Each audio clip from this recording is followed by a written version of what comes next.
ಚುರುಮುರಿ ಸುಸ್ಲಕ್ಕೆ ಬೇಕಾಗುವಂಥ ಸಾಮಗ್ರಿಗಳು: ಸಾಸಿವೆ, ಜೀರಿಗೆ, ಅರಿಶಿನ ಪೌಡ್ರು, ಹುರಿಗಡಲೆ, ಉಪ್ಪು, ರುಚಿಗೆ ತಕ್ಕಷ್ಟು ಬೆಲ್ಲ, 2 ಈರುಳ್ಳಿ, 1 ಟೊಮೆಟೊ, ಒಂದು 6 ಇಂದ 7 ಮೆಣಸಿನ್ಕಾಯಿ, ಕೊತ್ತಂಬರಿ ಸೊಪ್ಪು, ಕರಿಬೇವು.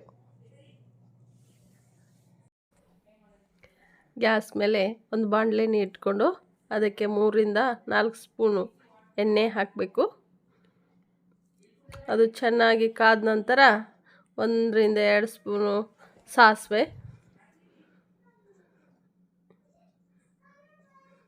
ಜೀರಿಗೆ,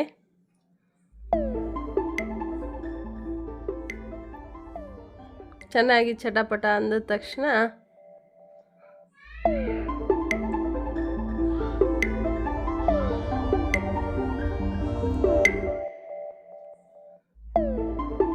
ಕರಿಬೇವು ಸೊಪ್ಪು ಹಾಕಬೇಕು.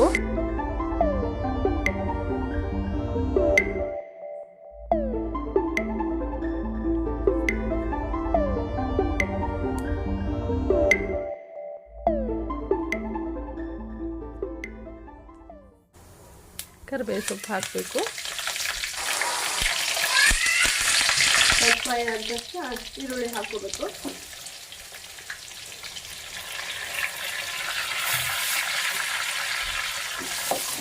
ಚೆನ್ನಾಗಿ ಫ್ರೈ ಆಗಬೇಕು ಈರುಳ್ಳಿ.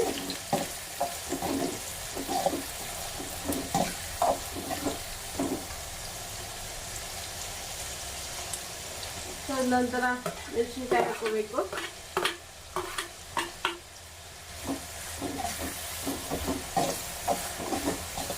ನಮ್ಮನೆಯಲ್ಲಿ ಚಿಕ್ಕ ಮಕ್ಕಳು ಇರೋದ್ರಿಂದ ಮೆಣಸಿನ್ಕಾಯಿ ಸ್ವಲ್ಪ ಕಡಿಮೆ ಹಾಕ್ತಾ ಇದ್ದೀವಿ.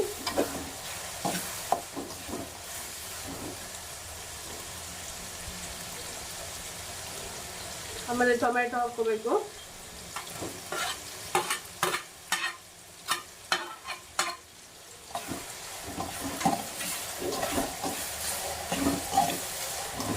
ಇದು ಫ್ರೈ ಆಗಲಿಕ್ಕೆ ಸ್ವಲ್ಪ ಉಪ್ಪು ಹಾಕೋಬೇಕು.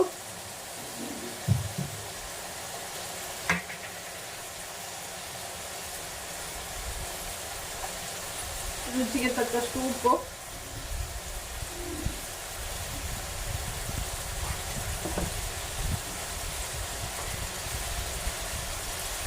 ಅರಿಶಿನ ಪುಡಿ,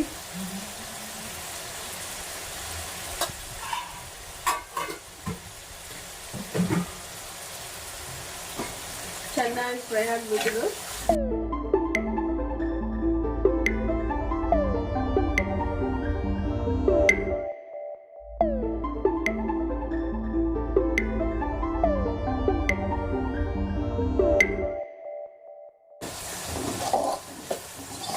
ನೀಟಾಗಿ ಫ್ರೈ ಆಗಬೇಕು. ಈ ಪಾತ್ರೆಯಲ್ಲಿ ಒಣ ಚುರುಮುರಿಯನ್ನು ಹಾಕಿಟ್ಕೊಂಡಿದ್ದೀನಿ.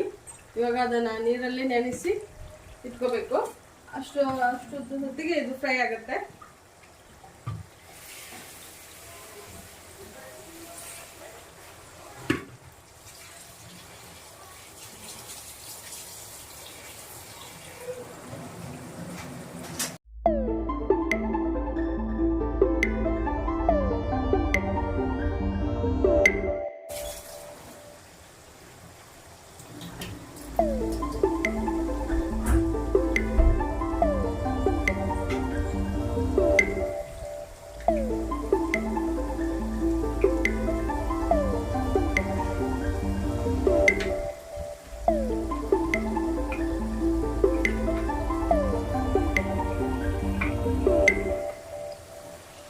ಚೆನ್ನಾಗಿ ಹಿಂಡಿ ಈ ಥರ ನೆನೆಸಿಟ್ಕೋಬೇಕು ಚುರುಮುರಿಗಳನ್ನು.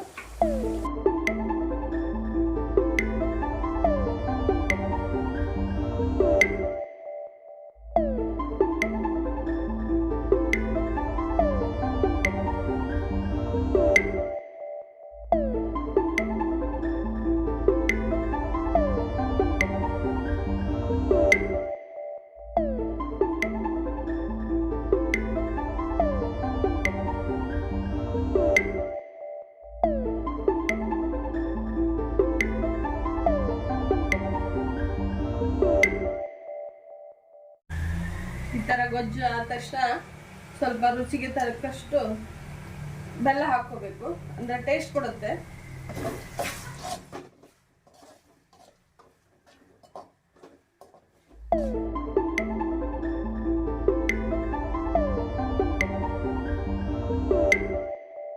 ಚೆನ್ನಾಗಿ ಫ್ರೈ ಆಗಿದೆ.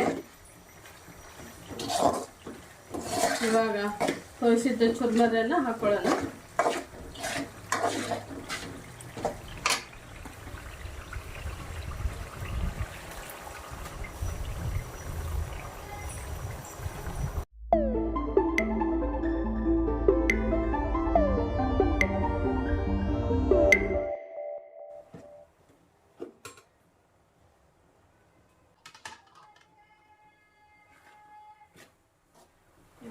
ಎಲ್ಲ ಮಿಕ್ಸ್ ಮಾಡೋಣ.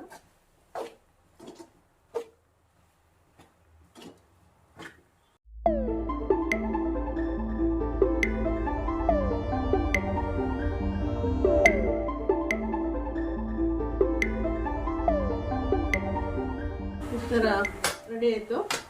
ಒಬ್ಬೊಬ್ರು ಗೊಜ್ಜು ಇದ್ರೆ ಇಷ್ಟಪಡ್ತಾರೆ, ಒಬ್ಬೊಬ್ರು ಡ್ರೈ ಇಷ್ಟಪಡ್ತಾರೆ. ಅದಕ್ಕೋಸ್ಕರ ಈ ಪುಟಾಣಿ ಹಿಟ್ಟು ಅಂತಾರೆ ಇಲ್ಲಿ ಉತ್ತರ ಕರ್ನಾಟಕ ಸೈಡು, ಆ ಕಡೆ ಮೈಸೂರು ಕಡೆ ಸೈಡು ಹುರಗಡ್ಲೆ ಹಿಟ್ಟು ಅಂತಾರೆ. ಅದನ್ನು ಪೌಡ್ರನ್ನ ಇದ್ರ ಮೇಲೆ ಉದಿಸ್ಬೇಕು.